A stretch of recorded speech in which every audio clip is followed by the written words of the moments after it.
No.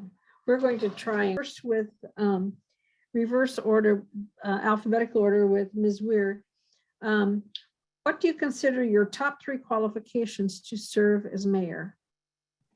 Thank you very much for having us this evening and for this opportunity. I'm sorry for a little bit of a hiccup, but glad to be here.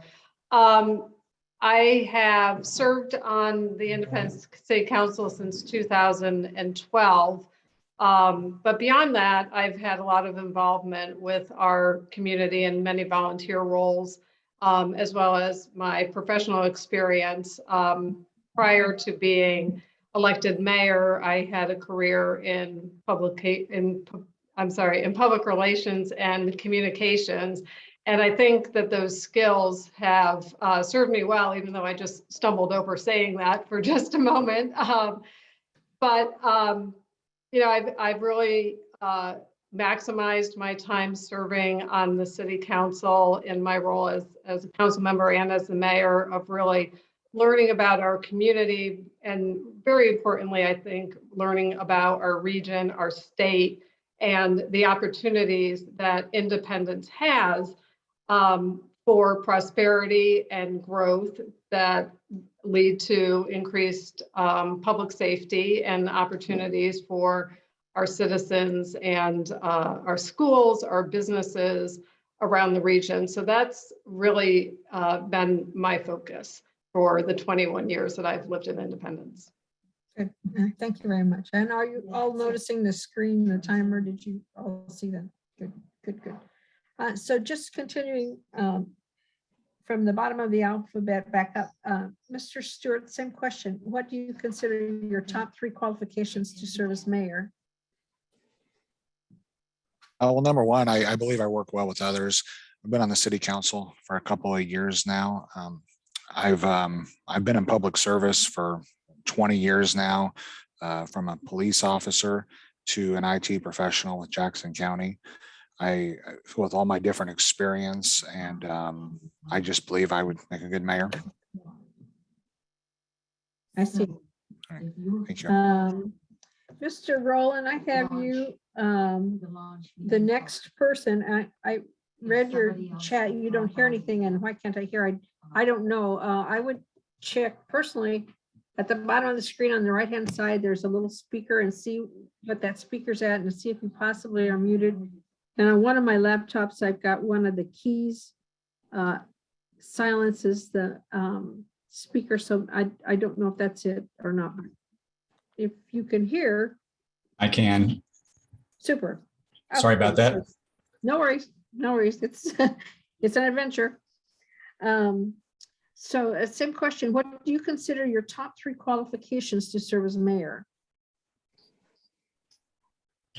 And is that to me, or have we done our opening statements? That's to you, and we're not doing opening statements. This kind of serves as an opening statement to talk about your qualifications, and we'll give you some other opportunities to talk about why you would be a great mayor. All right, and so if I'm understanding, 90 seconds, correct? Yes. Perfect. Thank you very much. Okay. And well, I want to thank the League of Women Voters for sponsoring this event. For those of you who don't know me, currently I'm served as state representative for District 29. I've done so for 7 years. My earliest memories of Independence was shopping at Wild Woody's, and you might remember those memories too. My most memorable moment was standing in line to view President Truman lying in state at the Presidential Library. People in line spoke about him being honest, hardworking, and sincere, and those are qualities I strive to emulate. And after working at the City of Independence for several years, members of the board of directors of City Credit Union recruited me to the position of CEO. No one wanted the job, but they knew they needed change, and they knew I could do it. After 3 years with working with the board and the staff, we accomplished a successful turnaround. The credit union was my first turnaround. Later, I went to manage another credit union and then began my career and fulfilled my passion as a speaker and a consultant for the last 25 years. I love helping others turn their organizations in the right direction. The reason I'm running for mayor is that I want to help our city make a turnaround. We all know the city needs to be led in a new direction, where ethics are the bedrock of our change, where people can trust their elected officials again. And only then can we create a place where we can all live with a dream of a better future. Thank you. Thank you. Mr. Osborne, same question. What do you consider your top 3 qualifications to serve as mayor? My name is Holmes Osborne. I sit on the board as an elected official of the Metropolitan Community College. We have a $100 million budget, 14,000 employees, 14,000 students and 2,000 employees. We get along on the board. We rarely end up in the newspaper. We're very civil to one another, unlike the independent city council. I have owned a money management company for 18 years. I've been in the money management business my entire life. I manage millions of dollars of money for other people. I have a degree in finance from a top 40 business school at Syracuse. I also studied government at Syracuse. We have the best government school in the country. The second best in the country is at Harvard, to give you reference. I have been featured in the Wall Street Journal 3 times. I've written 600 articles for various financial columns, such as TheStreet.com and The Motley Fool. So the question is how is this going to make Independence better? I've gone over the balance sheets and income statements of the city of Independence, and we need to redirect that money and hire more police. We need to pay our police starting off $60,000 a year, reduce blight. This is not being done. Eileen Weir has had 10 years for this, and Zach Walker has had his time.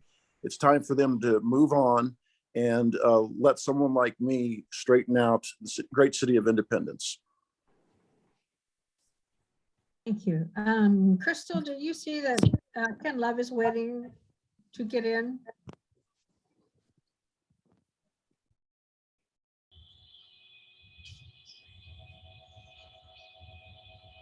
No, wait. We'll go on to Ms. Huff. What do you consider your top 3 qualifications to serve as mayor?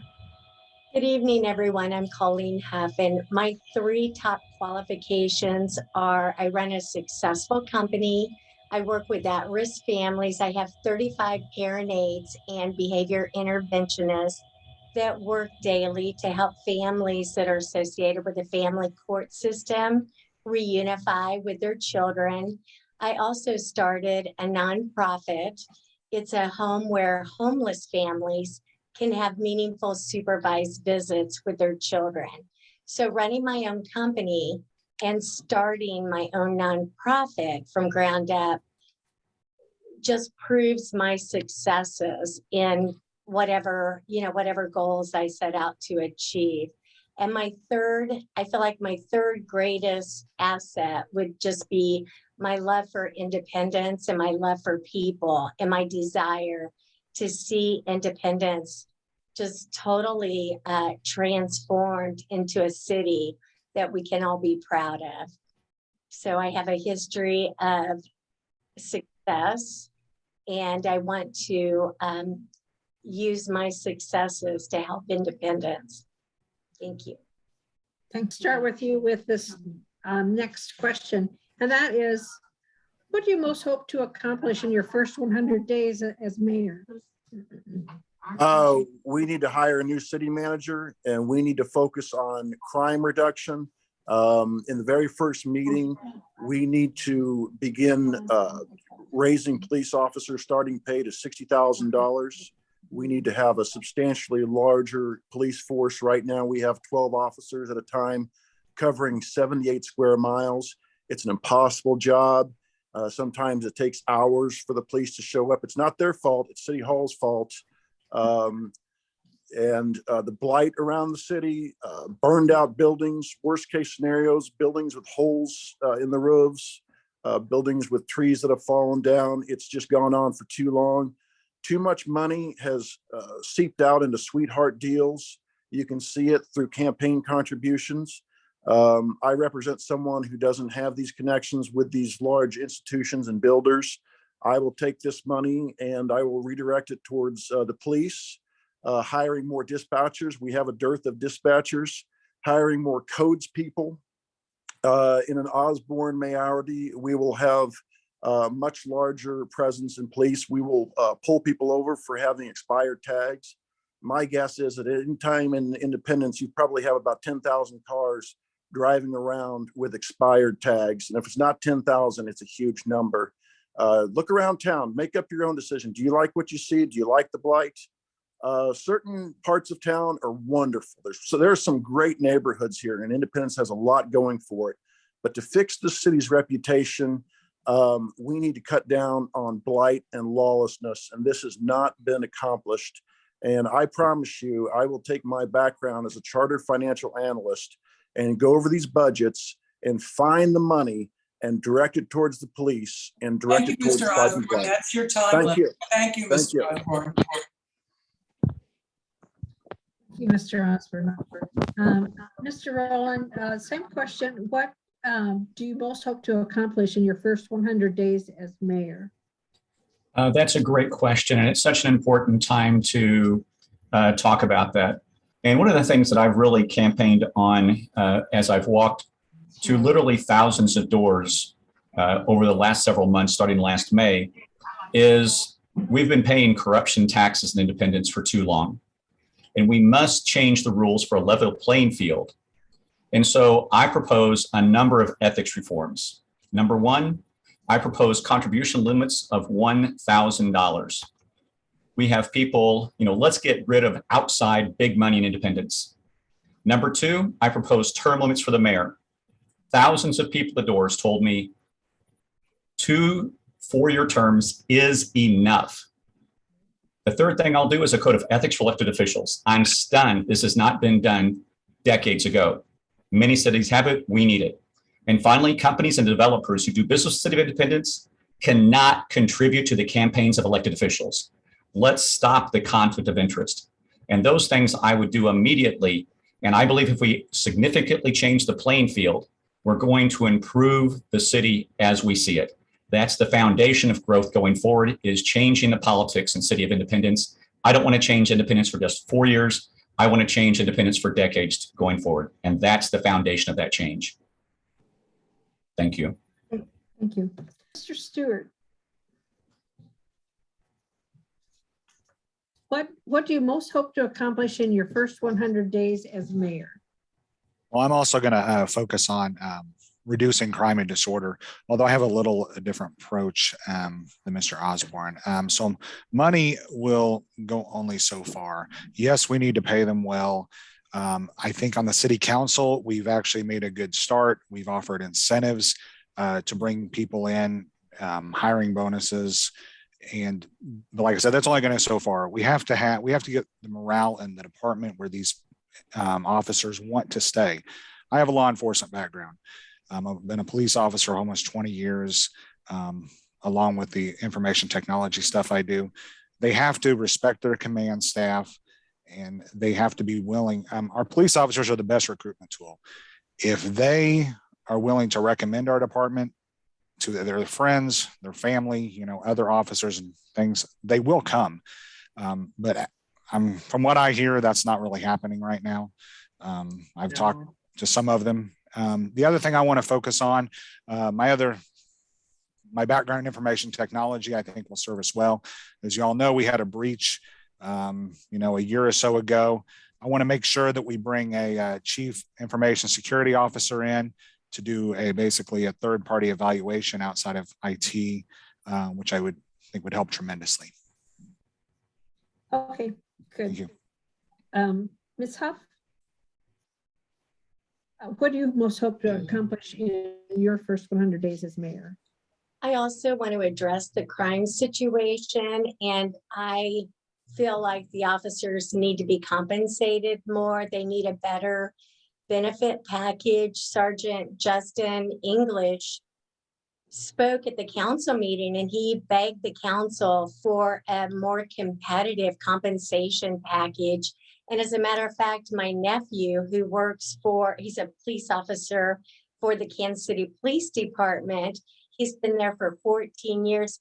He was willing to come over to Independence, but Independence would not match his tenure. And so we have got to get better qualified police officers who will target career criminals and just target hot spots. And in order to do that, we're going to have to be willing to pay them what they're worth.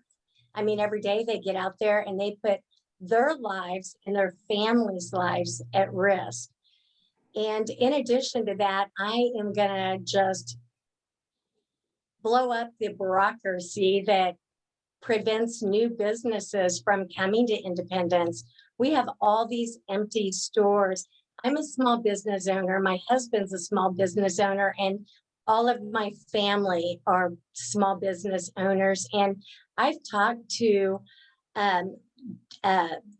Doughboys, I think it's Doughboys, that moved their business to Raytown because Independence have so many unrealistic regulations and Thank red you. tape. Thank you. Time, Oh. time, please.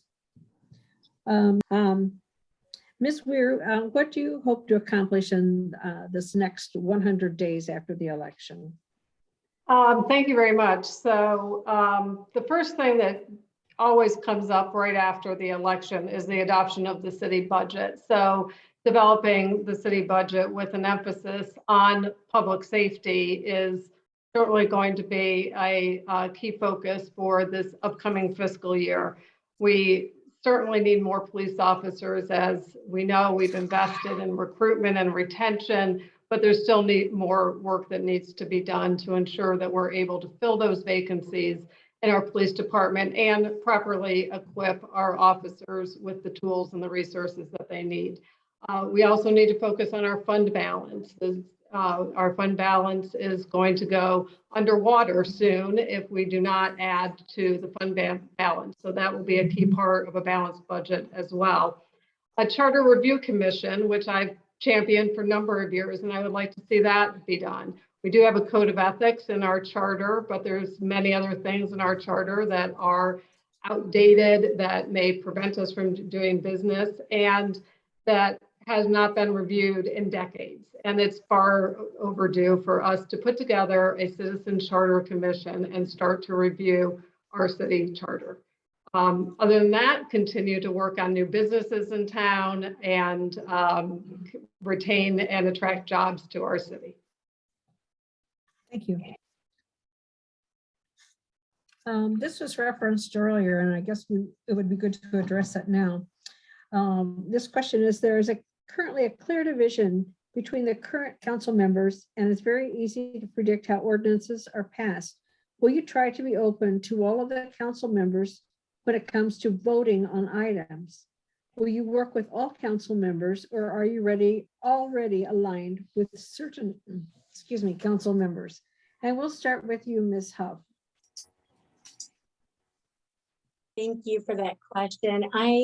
I am going to be a mayor for the people, and I'm going to work with all the council members to make the best decisions that will benefit the people. I am not going to connect myself to certain members, as I see now, because I do go to a lot of the council meetings, and you can definitely predict what issues are going to get passed versus the ones that are going to fail most of the time, because certain members always vote the same way and the other ones always fall in line. So I want to stop that, and I just want all of our decisions to be made to the best interest of the residents and not be partisan. So that's my stance on that. I want to work with all council members for the best interest of the residents of Independence. Thank you. Great, thank you. Same question, Mr. Osborne. Currently a clear division between current council members, and it's very easy to predict how ordinances are passed. Will you try to be open to all of the council members when it comes to voting on items? Well, you have to remember that these issues that come up for votes emanate from the city manager. So it's not really the council's and the mayor's fault. You've got a lot of cockamamie things coming up week after week. They tried to eminent domain the old Kmart building, turn around and give it to a hotel company. Nobody wants that. I mean, this discussion's been discussed for decades. Eminent domain is for taking rights of ways for highways and roads, not for-profit industries. You have a lot of crazy tax gimmicks being given out to big corporations. The people who own the land for Walmart and Target and all these big organizations, they don't need gimmicks to come here. Independence has 122,000 people. They will come here without those gimmicks. And you see multi-unit housing and apartments being built, and apartments and apartments. My Lord, there's apartments all over the place. They're building apartments all over 291 and off I-70. It's crazy what emanates from the city manager's office. It's not the council's fault. We need new leadership in the city, and you need to listen to the people. Do the people want to have van trust? No. Do they want more apartments? No. Do they want the cops to show up at their house in 5 minutes? Yes. That's what they want. Forget about everything else. Forget about Washington, D.C. Just listen to the people, and everybody on the council will get along. Mr. Rowland, same question. Currently a clear division between the current council members, and it's easy to predict how ordinances are passed. Will you try to be open to all of the council members when it comes to voting on items?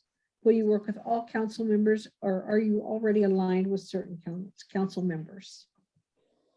Thank you for that question. That's a great question. It's also an extremely important question for the future of our city. I'm going to talk a little bit about my history as working in the legislature over the last 7 years. In the last 7 years in the House of Representatives, I'm a Democrat in the super minority, and I've gotten something passed every year. I'm not talking about bills, but I'm talking about language added to bills to go forward. The reason the Republicans and the majority allowed me to do that is because guess what? I walk across the aisle and I talk to my colleagues. And not only I talk to my colleagues, but I listen. I have a mantra about listen first as my first mantra of life. Number 2, listen to paraphrase. Don't listen to argue, but truly understand what they're talking about. And the third mantra that I have, I learned this from the Washington book by Ron Chernow. And he said, a man would rather have his story heard than his wish granted. And I think it's so important to listen. And I think what's happened with the division within the council is people are lacking the ability or lacking the desire or lacking the will to actually listen to each other on those issues. The other thing that I do from a professional standpoint is I teach coaching and leadership skills all over the United States. I've spoken in every state in the Union, Canada, Mexico, Europe, even Guam. And I teach organizations, CEOs, and high-level executives how to listen to their teams and how to communicate and work when teams cannot effectively work together.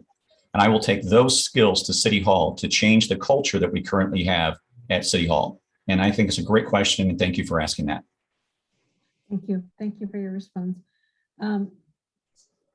Ms. Weir, same question. Currently a clear division between current council members. Very easy to predict how ordinances are passed. Will you try to be open to all of the council members when it comes to voting on items? Will you work with all council members, or are you already aligned with certain council members? Thank you very much. I don't always know how votes are going to turn out. I certainly don't commit my vote before we have the meeting and have the discussion. And in many cases, what I think I'm going to do changes during the course of the meeting when we have discussion and hear additional information.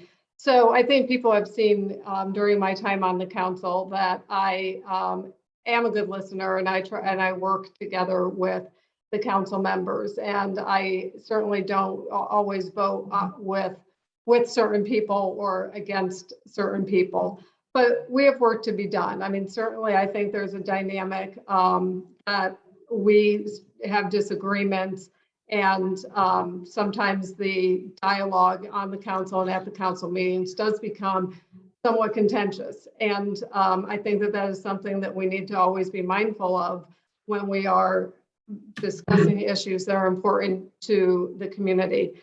I invite every council member to come meet with me. I try to meet with them on a regular basis, or certainly if there's something that's of interest to them, a project that they're working on in their district. I always try to be open and work with them and help them to achieve their goals for what they want in their district, because they really truly know what is needed in those circumstances. Thank you. Mr. Stewart, same question. Currently a clear division between the current council members, and it's very easy to predict how ordinances are passed. Will you try to be open to all of the council members when it comes to voting on items? Will you work with all council members, or are you already aligned with certain council members? as someone that's already on the council, I can kind of see where some might say there's some division. But I don't necessarily, if somebody comes up with a good idea, absolutely I'll listen to them. I have no problem with that. As Mayor Ware just mentioned, I actually have met with her, and I think within the last 2 months. So I listened to what she said. Some of it may have agreed with, some of it maybe I didn't. But yeah, absolutely. I'll listen to anything. I'm open to, if it's a good idea, I'm open to it. Thank you. Okay. Yeah, I didn't see that. Somebody mentioned this earlier, and I want to circle back to this question. I don't know who sent it in, but thank you all for these great questions. The current city council, including the mayor, have been strong advocates of green energy, which has led to 2 solar farms we no longer use. Now we have 2 power plants that have been shut down in addition to these 2 fields of defunct solar panels. We're also buying power from outside sources and unable to predict what our electric bills will be from 1 month to the next. How do you plan to solve the problem of the 2 solar farms, ensure our electric bills are leveled out, if not lowered, and deal with the problem of the solar panel farms? And Mr. Holmes, we'll start with you with that one. Step one, move the solar panels from the Rockwood Country Club golf course and turn that into a park. That's what everybody over on the west side of town wants. That's step one. Step two is we need to produce electricity like we used to in the old days. IPL was producing electricity at the turn of the last century. There's no reason we can't have a gas-fired plant here, which is pretty green. It's certainly greener than coal, which is what Evergy burns around here. And we are passing up on the business opportunity of a lifetime by not passing on cheap electricity to our residents, cheap electricity to our churches, cheap electricity to our schools. I'm on the board of MCC. Our utilities are quite high. We need to lower them. Dr. Hurl has complained about utility rates at the schools. It can be done. How do you do it? You just do it like we did at MCC. We built 3 new buildings. We had a municipal bond offering. I was very involved in that. We raised over $40 million, and then we turned it over to the professionals. And that's how it's done. That was how it was done in 1901 when IPL started producing electricity. The opportunity.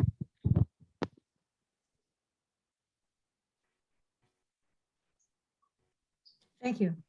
Thank you. Ms.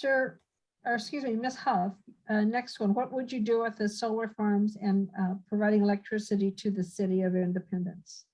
Well, the solar farms I know are just a huge eyesore in the neighborhood. I agree the neighborhood does not want them there.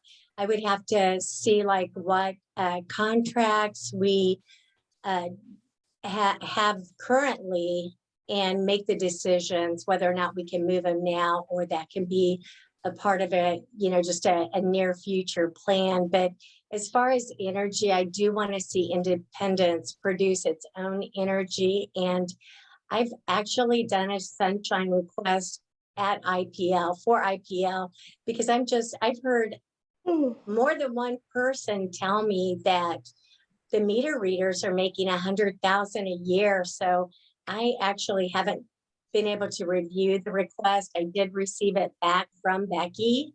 So I want an outside auditor to come in and look at that plan and, just look at everything that's going on within IPL and make recommendations and just evaluate if we can become energy independent. Because even my electric bill, it might fluctuate $200 in 1 month. And I worked with a client who had a very small home. He got an electric bill for over $1,000. And of course, I helped him rectify that. But there's major issues going on with IPL and what they're charging our residents. Thank you. Ms. Weir, how do you plan to solve the problem of the 2 solar farms, ensure our electric bills are leveled out, if not lowered, and deal with the problem of the solar panel farms? Well, I'm going to start off by saying that I don't think the solar farms are a problem. I think they're a tremendous asset to our city. They are not defunct. They are generating electricity, and that information is available on the Independence Power and Light website. You can see how much electricity the solar farms are producing at any given time. So it's a critical part of our overall energy portfolio is wind, solar, renewable energy, along with natural gas, coal that we purchase. We are part of the Southwest Power Pool. So when people ask how much energy is being delivered to Independence ratepayers, the answer is 0. We contribute to the Southwest Power Pool and we buy and sell our energy through that cooperative. It is a much less expensive way for us to produce energy for our community, and it also allowed us to avoid total blackouts during the severe winter weather that we had in February. We did have some rolling brownouts that were very temporary to shed load. So we certainly need to be thinking about the future of generation, because we aren't burning coal. We aren't using our 2 power plants, and we need to address that issue. Thank you. Thank you. Mr. Rowland, what would you do about the solar panels and the price of electricity in Independence? Thank you. This is a great question. And actually, I think the question should be changed. Would I vote to do something with the solar panels is a great question. I think a better question for us is, would you, as a citizen, vote for somebody who put them there? So ultimately, the question comes down to, how has the city functioned with this process? Our elected officials must rely on the advice of qualified experts and carve a path forward, and they have not. We must not forget that the bad city council decisions have had a very high price to our community. Here are 2 decisions that you'll be very familiar with: the Missouri City plant, the demolition of that, and then the Rockwood solar farm, which we're all talking about. We overpaid $5 million to tear down the Missouri power plant, and it didn't have to happen. We will also lose over $15 million on our community solar. That's obviously not being mentioned by our previous speakers. By my math, we're losing $5 million in one project, $15 million on another project, and that is $20 million too much of your money. That is wasteful spending. Our rates are among the highest rates in Missouri and Kansas. Higher rates make it difficult to attract new industry. Higher rates are a true burden to our community. Thank you. And we cannot afford, to continue to pay these corruption taxes that have impacted all of us in our city. Thank you. Mr. Stewart, what would you do with the solar farms and the price of electricity in Independence? I definitely think we need to look into moving them, although I would like to see more information on how much it's going to cost to get some firm numbers. The city definitely needs to look into moving them. Do we move them to city buildings? Can we move them somewhere else? Because the residents over there, they didn't want them. They weren't consulted. So we definitely, I mean, it's there now. So what do we do with it? We definitely need to look into it. And then as far as we do need to create our own energy, I do agree with that. We need to create more of it. But I want to take a little different approach. There was a study session not too long ago that talked about the way we really need to bring more commercial and industrial business into our city. They gave a bunch of examples that with a better blend, we could, our rates would be substantially lower. And that's going to be one of my main focuses. There's already a couple of things going on in my district that I really hope come to fruition. And I think that's our best bet to get our rates lower. Thank you. Thank you. Mr. I hope I've got it now. Yes. Can everyone hear me? Me too. Yes. Yes, we can hear you. So Okay, the thank you. question, we're going to just throw you in the deep end here. And I'm always prepared. Okay, good. The current city council, including the mayor, have been strong advocates of green energy, which has led to 2 solar farms we no longer use. Now we have 2 power plants that have been shut down in addition to these 2 fields of defunct solar panels. We are also buying power from outside sources and unable to predict what our electric bills will be from 1 month to the next. How do you plan to solve the problem of the 2 solar farms, ensure our electric bills are leveled out, if not lowered, and deal with the problem of solar panel farms? Well, first off, good evening, everybody, and sorry that I had such a hard time getting in, and thank you for allowing me. As a mayoral candidate, I am seeing one direction and one direction only. I'm not looking at tomorrow. I'm sorry, I'm not looking at the past, and I'm not looking at today. We have to look into the future for my kids, my grandkids, your kids, and everybody else's grandkids.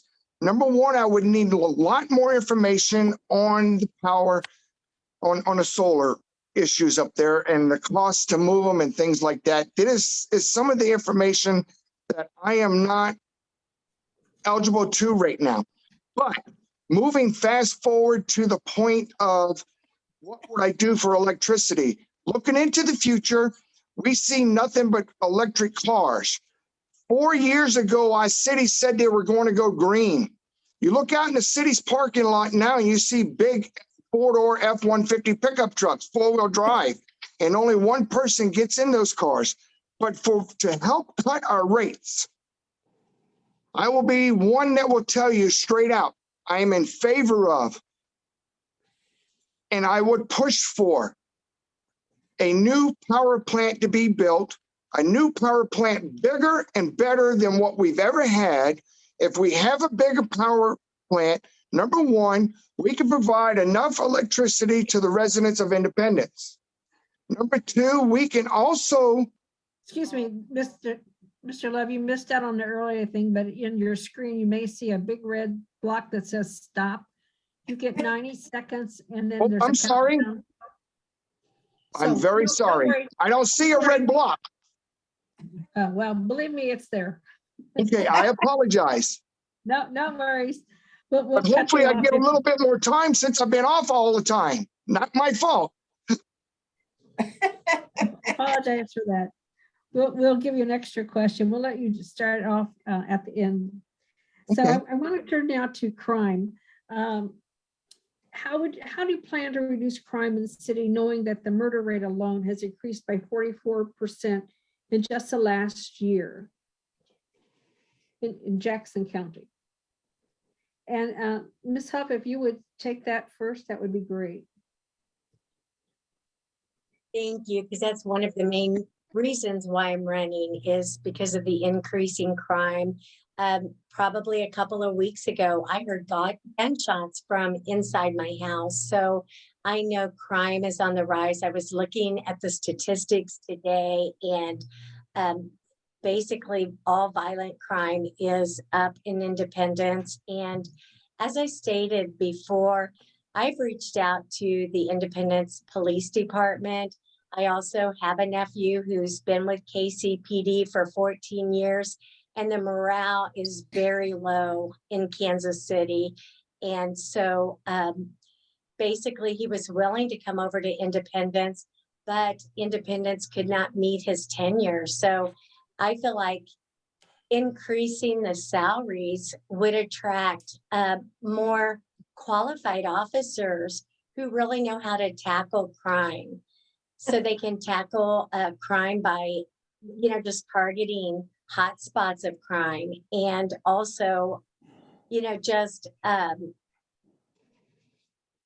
those criminals that are just career criminals. So that's how I really plan to tackle the crime, is just getting better officers and equipping them with everything they need to keep the residents of Independence safe. Okay, Thank you. Thank you very much. Mr. Love, we'll get you in on this one early on. How do you plan to reduce crime in the city, knowing that the murder rate alone last year increased 44% in Jackson County? Well, first off, we do have the the residents of Independence has already put in place money for new hires. Then turn around, the council and the mayor voted in favor of switching Prop P around. So after it got over a certain amount, they could use that money for other things. We have seen a rise in crime with the current mayor that we have for the last 4 years, continuing. We should have been looking forward a long time ago to hire more police officers or to get more police officers into the academy with stipulations of the cadets understanding once they had their training, they should at least be employed with the Independence Police Department. We need more police and we need professionals. We need officers to go back to the days of respecting the residents, not doing a job for a paycheck. I believe in yes, sir, no, sir. I believe in yes, ma'am, no, ma'am. If our officers start showing respect to residents of Independence, we'll also show more respect to them. Okay, thank you very much. What are you gonna do to Mr. prove? Osborne? Mr. Osborne, how do you plan to reduce crime in the city, knowing that the murder rate alone has increased by 44% in just the last year in Jackson County? Went to visit a man a few weeks ago, lives on 24 Highway. And his house had been shot to pieces by an AK-47. His car had been shot. The siding had been shot. Windows had been penetrated. You could tell it was a high-powered rifle. The man is in his 80s. He's lived here his entire life. He's a good citizen. I went in front of the city council the other day and left pictures of this man's house. He's had one detective out there. It was clear back in November questioning what happened. My guess is that he lives next door to a military installation. I would think that they would have cameras that would see what's going on, but it's not the police's fault because there's not enough of them. That poor detective had to go on to another thing and then another thing and then another thing. There's no crime prevention. There's crime reaction. When these police officers start their day at 8 a.m., they've already got a list of 10 different places to visit. And by the time their shift's over, there's more places that they couldn't get to. I was visiting my hometown of Odessa, Missouri the other day, and I was looking around and trying to see how many expired tags there were. I didn't see any expired tags. You know why? Because they'll ticket you in Lafayette County. Out here in Jackson County and Independence, it hasn't happened. Why? My guess is that the police union doesn't give a lot of money to political campaigns, so they've kind of fallen to the back of the pack, and they need to get moved to the front of the pack. Time, Mr. Osborne. Mr. Rowland, same question. How do you plan to reduce crime in the city, knowing that the murder rate alone has increased by 44% in just the last year in Jackson County?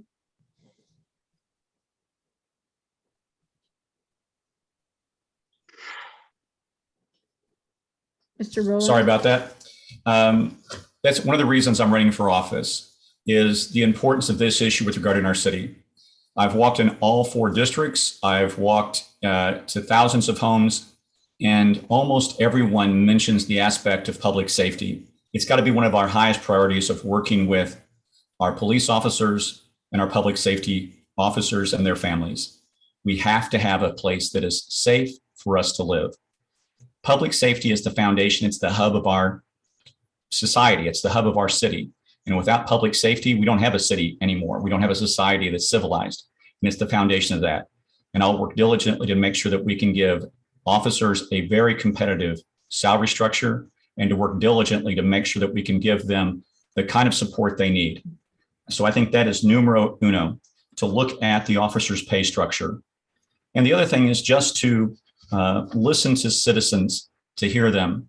I've heard a lot of citizens say they try to call the police and it's a long wait. And it's not, as Holmes Osborne mentioned earlier, it's not their fault. It's that we don't have enough officers to serve the needs of our community.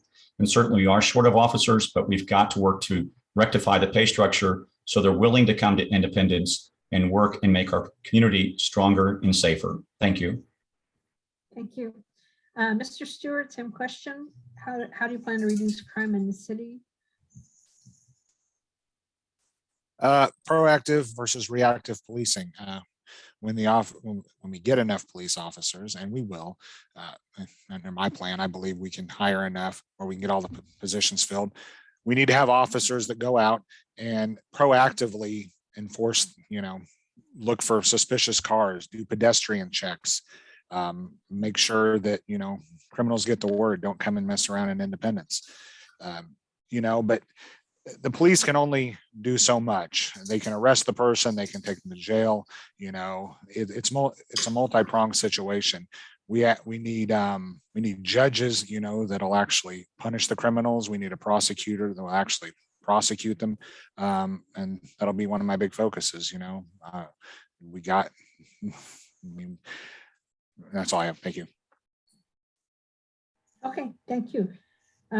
Ms. Weir, how to reduce crime? Thank you. And there's a lot to say on this subject, and a lot has already been said, and we all agree we need more police officers, and we've put the resources into place to try to better address that issue of recruiting more officers. One major contributor is the issue of mental health, and our health department is very focused, our city council is very focused on addressing the issues of mental health that are plaguing our community, with crime, with homelessness. One of the initiatives that we are pursuing is creating a mental health co-responder program, so that we have people who will go out with our officers and be able to work with the individuals who may be having a mental health crisis, an addiction problem, a substance abuse problem, and work with those people and stay behind and get them to the place that they need, or provide them with services so our police officers can move on to the next call that they need to take. That's very important. Our Independence Police Foundation that was founded recently has been a tremendous asset to us. It's a nonprofit organization that raises money to support officers and their families. They've done a tremendous job in accessing license plate readers that we are able to install around different areas of town. We can put a police officer on every single corner, but it really takes these community-wide collaborations to really reduce crime in our city. Thank you. Thank you.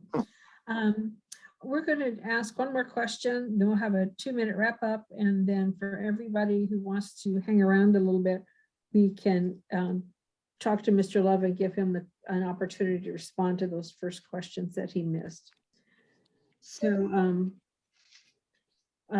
how the question we have here, we have a bunch we haven't gotten to, so we could probably go on for a couple more hours, but I don't think probably will keep everybody.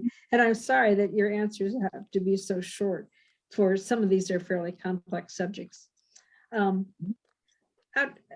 How do your faith and beliefs inform your actions in the public square? And Mr. Osborne, we'll start with you. My beliefs, my family came here in 1838 from Virginia. We've lived here continuously in the area. We're strong Christians, always have been. I was raised a Methodist. My mother was superintendent at my church of the Sunday school. She taught at Palmer in the early 1970s. How this affects how I view the world is I try to act like Jesus Christ. Unfortunately, I'm not always perfect, but I try to do my best. I am a practicing Christian. I love Jesus, and I will use these moral beliefs to make the city of Independence a better place to live. Thank you. Mr. Rowland, how do your faith and beliefs inform your actions in the public square?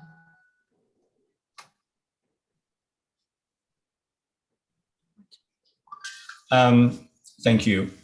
Not only does my faith impact my actions in the public square, but it impacts my interactions with my wife, my family, my friends, my colleagues, and my work colleagues. Faith has got to be the foundation of how you act in an ethical and a moral fashion.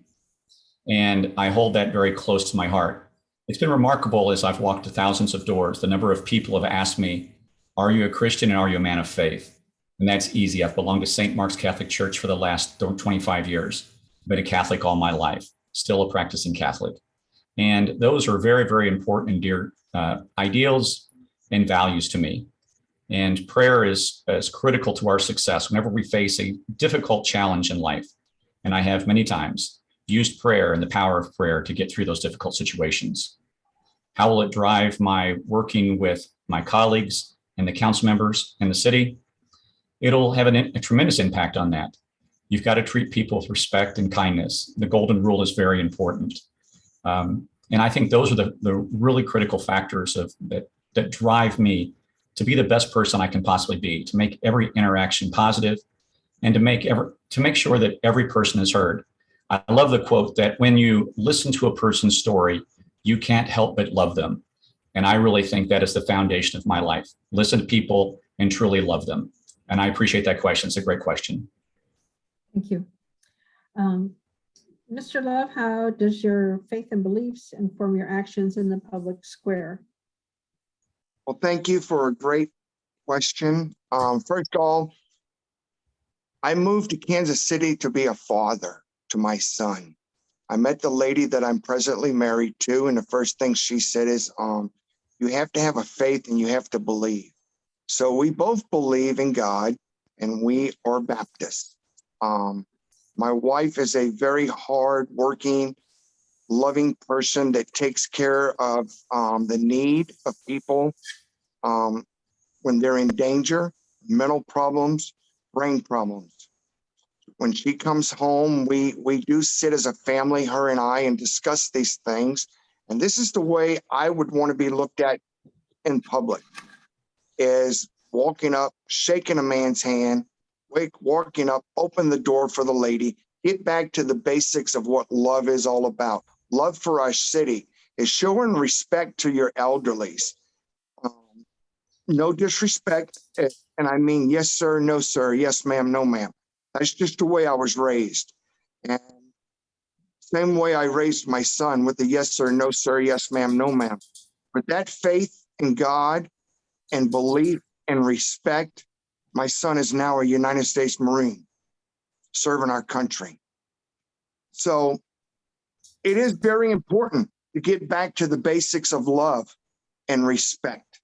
When you elect Kenneth Love for mayor, as my last name says, love. I will show the love to the residents of Independence by rolling up my sleeves and working for them on a daily basis. Thank you. Thank you. Ms. Huff, how does your faith and beliefs inform your actions in the public square? My faith is very important to me. I'm a Republican. I'm pro-life. And my husband and I, we serve at the Abundant Life, the new campus on 23rd Street in Independence. And at our campus, we provide food for, those underserved. We provide clothing, and I participate in the community activities going on in our church. And as a person of faith, I'm held to a higher standard, and it's honesty and integrity. And that's how I would run our city. So that would definitely keep me from entering into corrupt deals that aren't in the best interest of the city. And my faith, like I said, my faith is very important to me, and the values that are ensued from my faith will guide my behavior, both working for the city and in my personal life.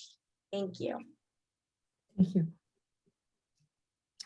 Mr. Stewart, how do your faith and beliefs inform your actions?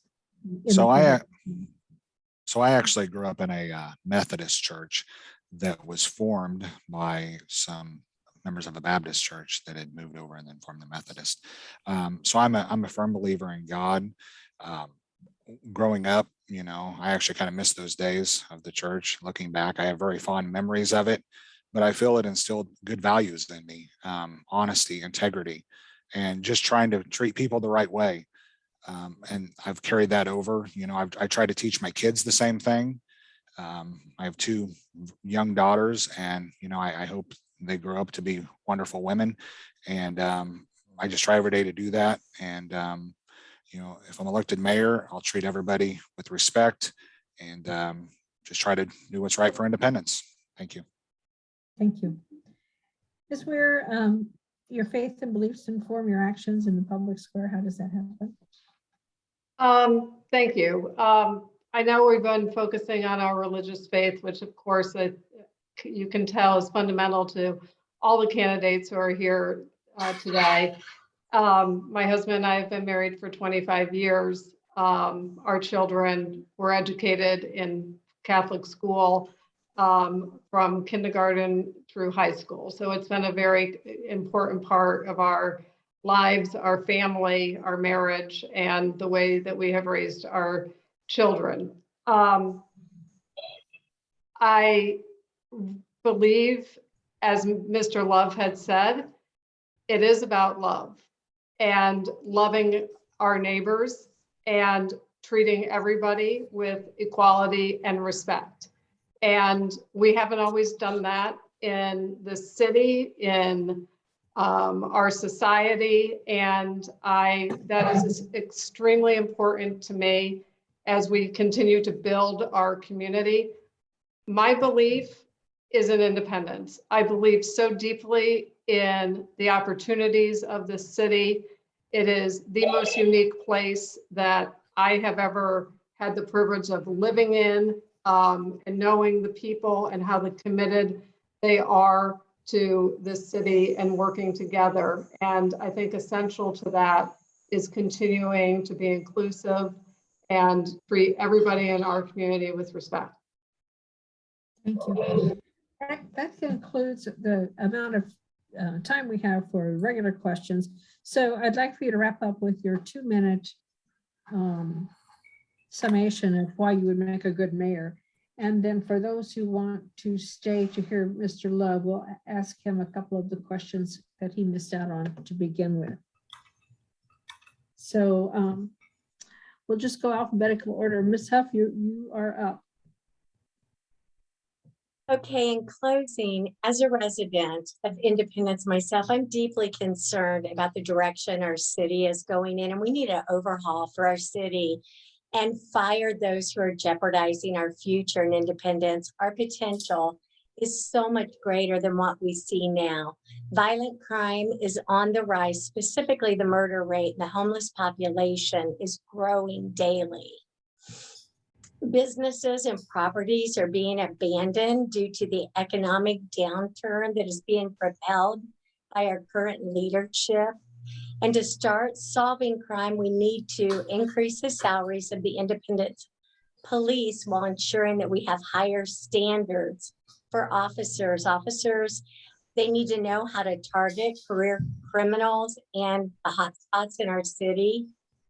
Our city has been plagued with endless investigations and poor policies that have cost the good people of Independence millions of dollars through overpriced utilities and high taxes. Our city politicians should be transparent and not hiding behind lawyers and having corrupt or closed door sessions because of the corruption. The people of Independence are paying their salaries and footing the bill for their poor decisions. We need change, and we really need it now. But lastly, and most importantly, my job as mayor is to protect you and your family. Our constitutional rights are God-given freedoms, which should not be infringed upon. Together, we can protect our children and our future against illegal government mandates.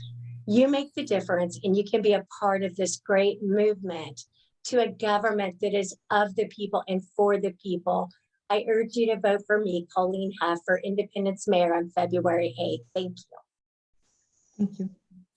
Mr. Love, would you give us a summary of why you would be a great mayor?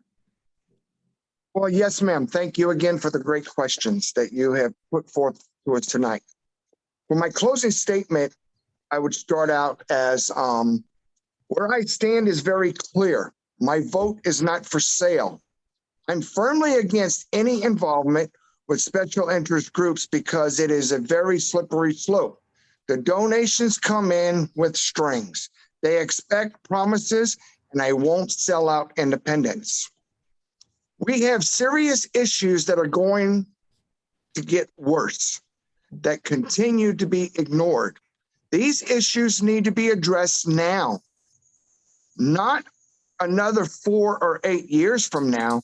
We need to find solutions for these issues to improve the quality of life for citizens and improve our city and get back to being safe and prosperous place to live. But currently, the city is headed down the wrong destructive path. We've had 8 years of infinite times, self-serving leadership that closely tied to special interest groups, wasteful spending of your tax dollars, unnecessary self-interest projects, and an FBI investigation into City Hall. New concerns by the FBI, as well as a lawsuit against the city because our leaders decided to do business with the wrong people. We've suffered enough injustice from those in power who have ignored the concerns of citizens and have caused tremendous social and economic challenges with our community. It is time to stand up and demand change for the residents. When you elect new leadership by electing Kenneth Love, I am that voice. I am that voice that will stand up. Thank you. Mr. Osborne, 2 minutes, please, on why the closing statements. Why you'd be a good mayor. Look around Independence. Do you like what you see? Do you like the blight? Do you like the police chases? Do you like what you read in the newspapers about officers getting shot and babies getting killed? Decide for yourself. You're smart. There's an abundance of information out there, and everyone on this phone call lives here. So you can make this decision yourself. I think most people want change. I've knocked on a lot of doors, a few thousand doors all over Independence. I've knocked in mobile home parks and apartment buildings and condos and little bungalows built in 1910, and I've knocked on the doors of mansions. Everybody wants change. That's why you have 6 candidates running for mayor and a lot of candidates running for city council. Everybody knows that. I want to make a case for me, Holmes Osborne. I'm one of the few chartered financial analysts to ever run for office. Most chartered financial analysts are geeks and they don't get involved in public office, and politics is too hard for them. They don't like it. I have an extensive experience looking at companies, meeting with management, just like a city, just like the CEO of a big corporation is the city manager, and they deal with hundreds of millions of dollars or billions of dollars, just like the city of Independence. I've raised money for the community college. I've cut expenses. We've dealt with personnel issues. I've already done this at the community college, and we do a great job there. As I point out, you never hear about the community college. There's hardly ever anything in the Kansas City Star that's negative about the community college because we do a great job. Let me take that to Independence. Let me look over the balance sheets. When they say we're hiring a professional, I am a professional. That's what I do. You know, we do that at the community college. Well, we're going to, they do that at Independence. We're going to pay this firm $100,000 to get their opinion.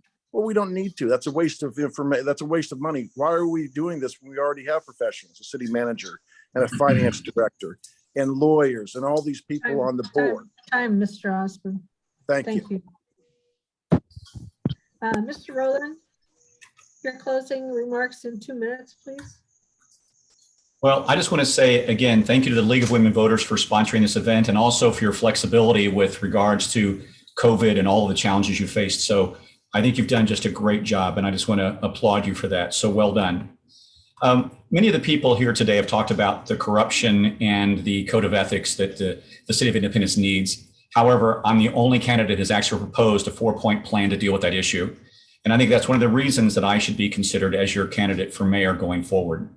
Teddy and I have grown to love our city. One of the reasons we moved here is due to my admiration of President Harry Truman. and he inspired me, and he is the foundation of my leadership principles. If elected mayor, here are my first two promises. Obviously, number one, public safety is numero uno and has to be addressed at a much more higher priority than it is right now. Number two, we need an ethics reform in independence. Number one, campaign limits, no more than $1,000. $5,000 and $10,000 checks should not be accepted by council members or mayoral candidates. Term limits for the mayor. I've walked thousands of doors, including every district, and people have consistently told me 2 terms, 4 years is enough. Contribution limits. Vendors, contractors, and potential developers should not contribute to campaigns for elected officials. And I will stop this conflict of interest. A code of ethics for elected officials. Yes, independence says they have it, but the officials have not updated it, and they have not signed it nor sworn an oath to follow it. We've seen enough of the shenanigans at City Hall, more than enough of what we can count. A code of ethics will close the loopholes for our elected officials. Other cities have this, and we need it, and I will install it. Teddy and I have planted deep roots into independence, and we love living here. And I've only got a couple of seconds, and we all know in 13 seconds, you can change things like Patrick Mahomes did. And in 13 seconds, you can vote for me for mayor on February 8th. Thank you. Thank you. Mr. Stewart, your closing remarks, please, in 2 minutes. Okay, so how 4 years makes a difference. So a little history lesson. 4 years ago, one person ran for mayor, just one. And now we have 6. So obviously there's an appetite for change. I believe I'm the person that can bring that. I always said to myself after that one person ran for mayor 4 years ago, why didn't I run? You know, what the heck? Could have thrown my name in. You never know what would have happened. Once I got on the city council and been there a little while, I'm like, well, I'm kind of glad I didn't do that. And that's what I'm concerned about with some of the candidates on here. You know, a lot of them don't have any city experience. You know, I'm not even sure some of them are even voting in city elections, you know.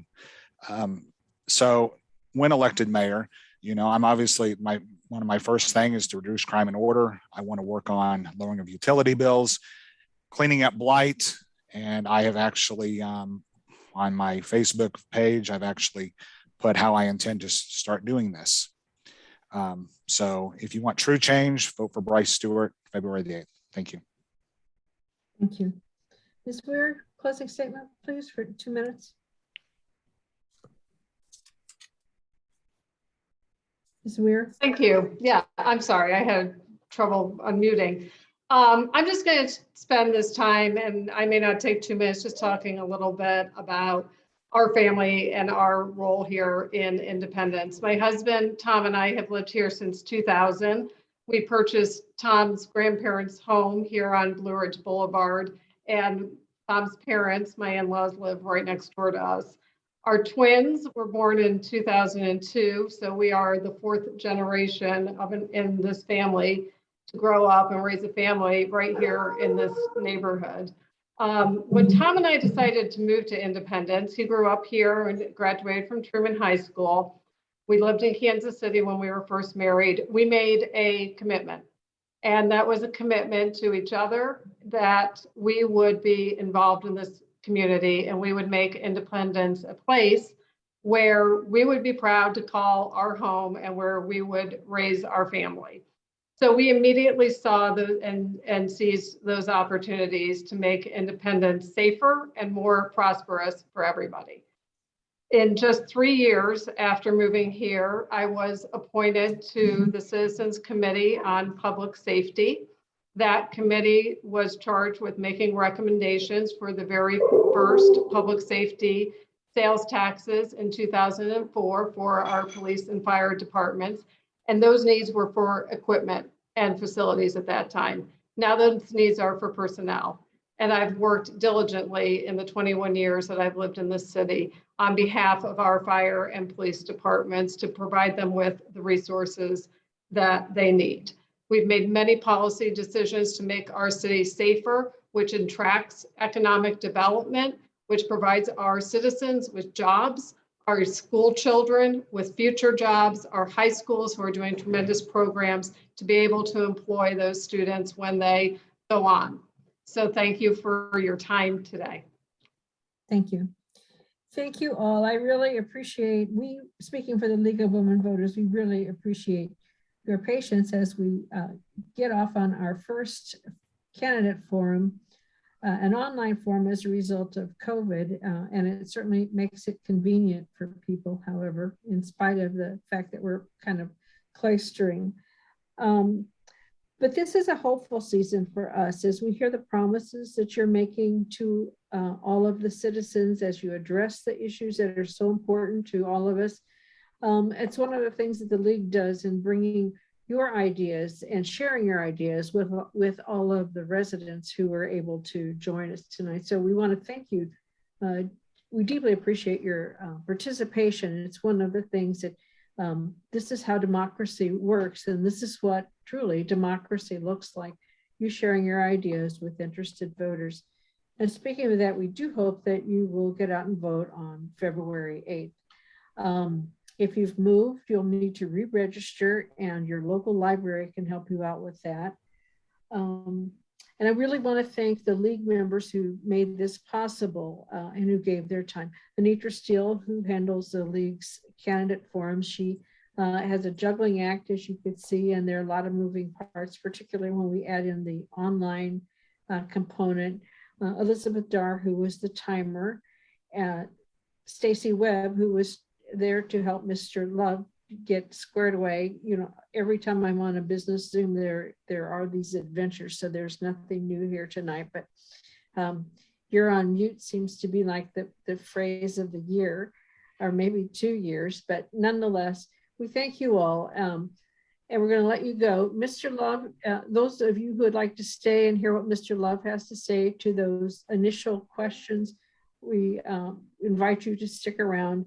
Otherwise, thank you again for your participation. And don't forget Thank you. Thank you very much.